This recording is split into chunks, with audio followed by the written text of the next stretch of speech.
Trauma dump. Hi, my name is Tyla, and when I was a teenager, I had severe depression, and when I told my mom, she told me that Black people don't get depressed, and I brought the Skittles. Hi, my name's Sydney, and I financially supported my ex-boyfriend who I thought had cancer. Turns out he didn't have cancer, and he stole a bunch of money from me. And I brought these Sour Patch Kids watermelon. Hi, my name is Tyla, and when I first started talking to my first boyfriend in high school, I would hang out with one of my friends, and she would help me text him. Once we broke up, she started dating him, and now they're married. And I brought the Sour Patch Kids. I'm really happy for them, though. Hi, my name's Sydney, and a friend of mine unalived herself on my couch, and I brought the Surprise Ropes. Hit that like button, subscribe to the channel, and share the video. You can support uncensored conversations via Cashapp or buying your girl a coffee. I want to be very sensitive when we talk about this topic, simply because I understand that there are people that go through real things. There are people that truly do have trauma. And the purpose of this video isn't to be dismissive to people who truly do have trauma. That is not the goal of this video. If that's what you take away from this, then you're not listening. I'm just going to keep it a buck here. You're not truly listening to what I'm saying. If your takeaway is she's dismissing trauma, that is not at all what the purpose, intent, or goal is for this video. I do want to talk about the romanticization of trauma, because it seems like with the rise of social media, you have a lot of people that are using the term trauma in an effort to, I guess, make themselves more interesting, calling everything that they've ever been through trauma as a means of decorating their personality. Can we please stop classifying every negative experience or every unpleasant experience as trauma? Look, as a licensed therapist, I'll be the first to tell you that sometimes it is and sometimes it ain't. Nevertheless, please stop overusing and misusing words. Y'all got that bad, and us therapists, we tired of it. We tired. Not everything is trauma. Sometimes things are just sad. Sometimes things just make us angry, but not everything is trauma. We need to be able to distinguish between just having a bad time and something that is truly traumatic, because trauma means there are lasting consequences that disrupt your daily life. Not everything bad that happens is traumatic. And this is the important part.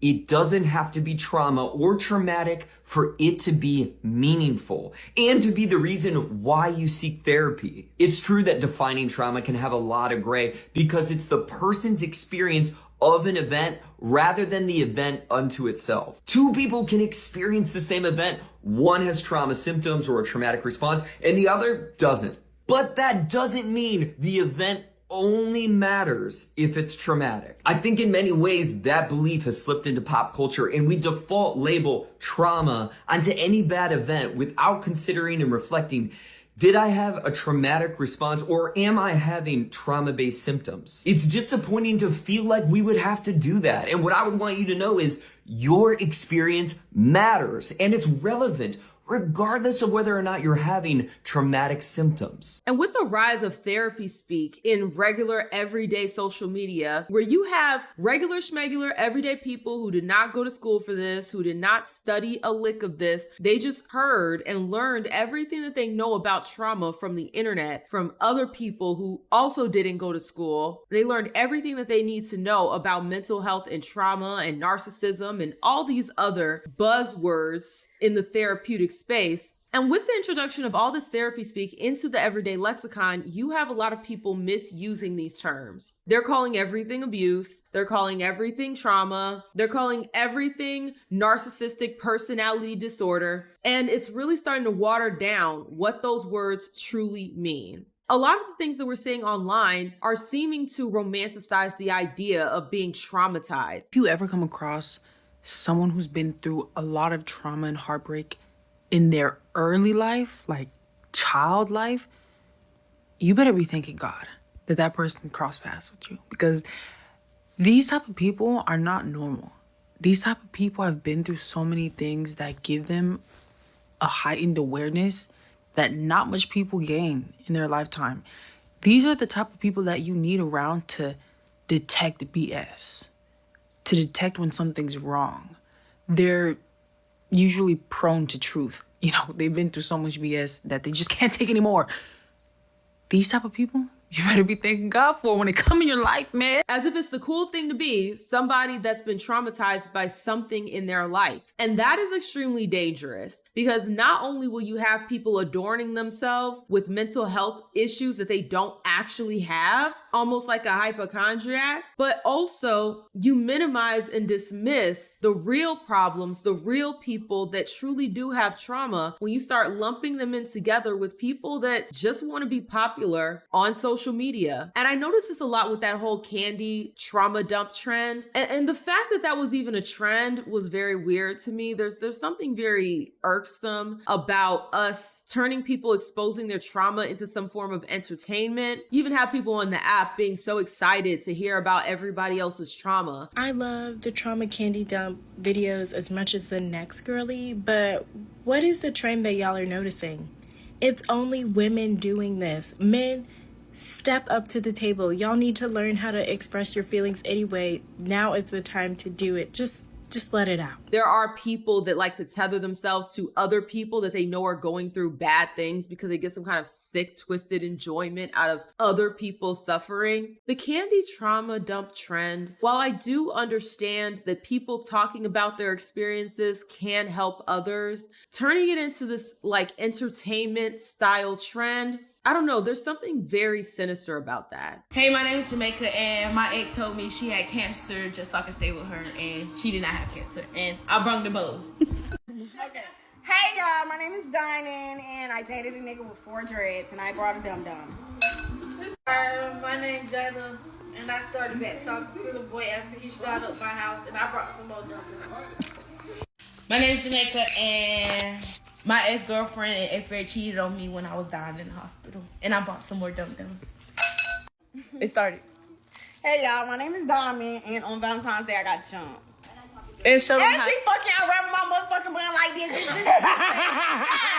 And it again feeds into this romanticization of trauma because you have people that genuinely just want to participate in trends. And when the trend is being a traumatized individual, then you will have people combing through their personal recollections, trying to find any and everything that they can say has traumatized them, thus weakening the overall meaning of the word trauma. And I really want to drive home the point that discomfort is not trauma. A teacher giving you criticism when you were in school, that's not always going to be trauma. Feeling embarrassed, being told no. What we need to understand is that discomfort is literally part of being alive. You, as a living being, are going to experience discomfort. You're going to experience disappointment. This just comes with the territory of being alive. There is no way that you would ever be in existence and not deal with any sort of problem, any sort of bad feeling. Even just the idea of trying to strive for a trigger-free life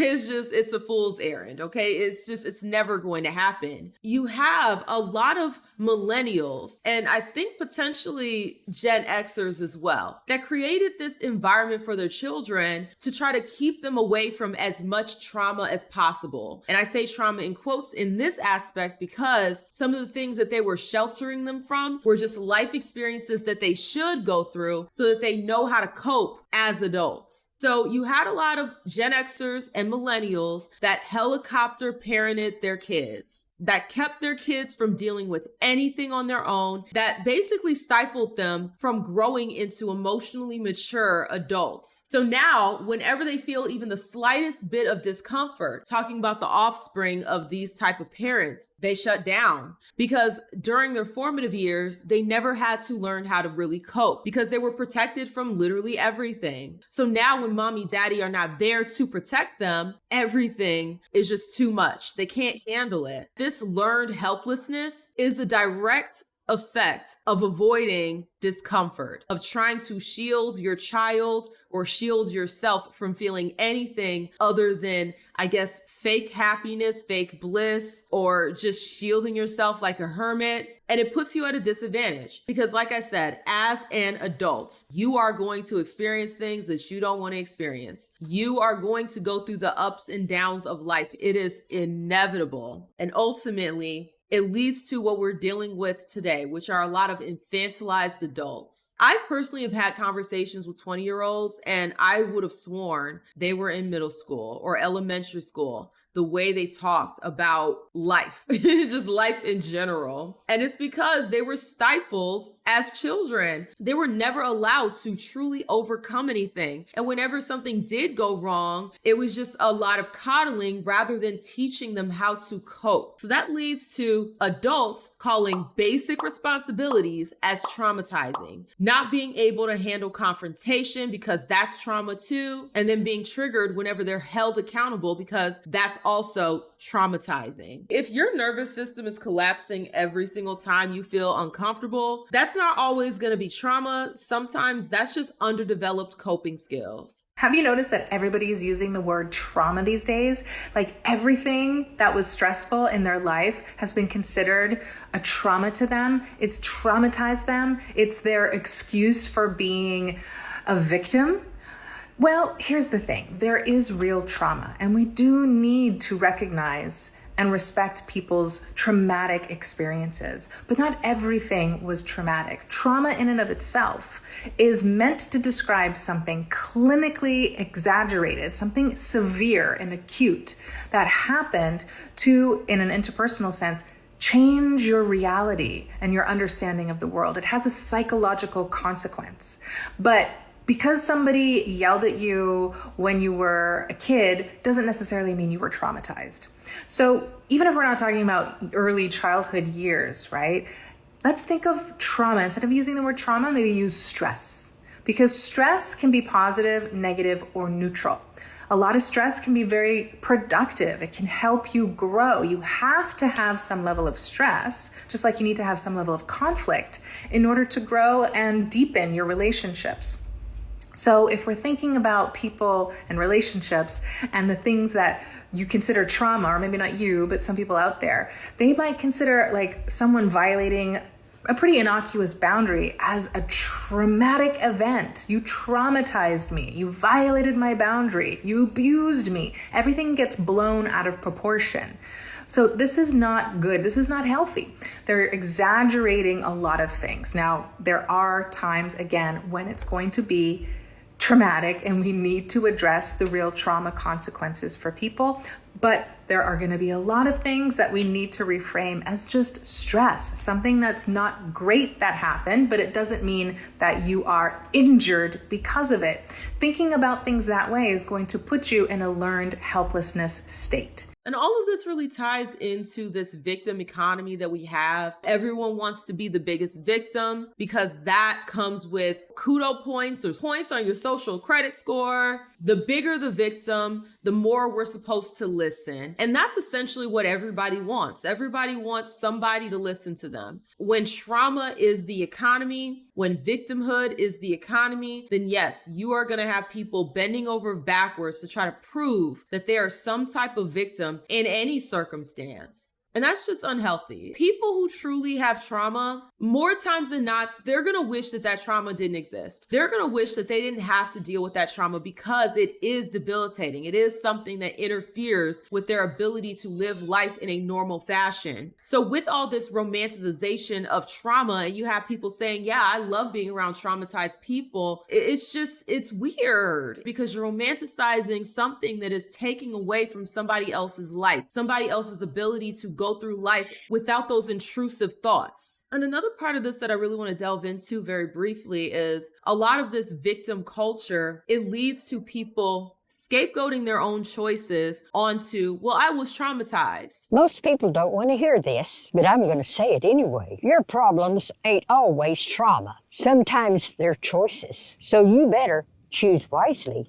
So you have a lot of people when they behave abhorrently, when they behave in a way that is so just terrible and evil, what they'll do is they'll say, well, I was traumatized. Well, this happened to me. So that's why I am the way that I am. And while I do agree that trauma can lead to people behaving in ways that without the trauma, they probably wouldn't behave. I can agree with that. However, scapegoating your accountability for your choices based on the trauma that you've experienced is BS. Because at the end of the day, you have a choice. And if we make choices to be terrible people, that is on us at that point. But no, because of this victim economy, not only do people use their perceived trauma as a currency to buy them exposure, but they also use it as a way to dodge accountability when their terrible choices, when their terrible behaviors and terrible personalities get called out. Your childhood may explain your explosive anger. However, it does not excuse you for terrorizing those around you. People are creating their entire identity around saying how traumatized they are. That can't be healthy, because if you are identifying yourself with your trauma, that's going to make it very difficult for you to heal. Because what does healing look like if you are saying that you are the trauma? Healing would look like you basically killing a part of yourself in order to heal from that trauma. So then you get into that loop of feeding into the idea that this is who you are, and that then feeds into the idea that accountability is somehow a bad thing, that you shouldn't be accountable. Being able to cope is a good thing. Being able to handle tough situations and bounce back or recover from them, that is a good thing. Carrying around the pain, carrying around the discomfort, carrying around those intrusive thoughts is not the goal. Resilience is what we should all be striving for. Not everything that hurts us is traumatizing us. Those are two completely different things. And to keep it a buck, we can't build strong adults if we're treating every discomfort like it's this damaging thing. So if we truly want people to be accountable, if we truly want people to strive to be their best selves, then we have to stop romanticizing trauma. But I am curious to hear you guys' thoughts down below. How do you feel about this video? Do you agree with me where it's like, yeah, not everything is trauma, and social media has done a really bad job of romanticizing trauma, making people strive to be traumatized rather than striving to be resilient? Or do you disagree with me where it's like this video is somehow traumatizing to you? I am curious to hear you guys' thoughts down below. If you like the video, the more you interact with it, the more it gets pushed out into the algorithm. Also, hype the video if that function is available. If you're feeling a little extra generous, the link is in the description to buy your girl a coffee. Thank you guys so much, and I will see y'all with the next one. Deuces.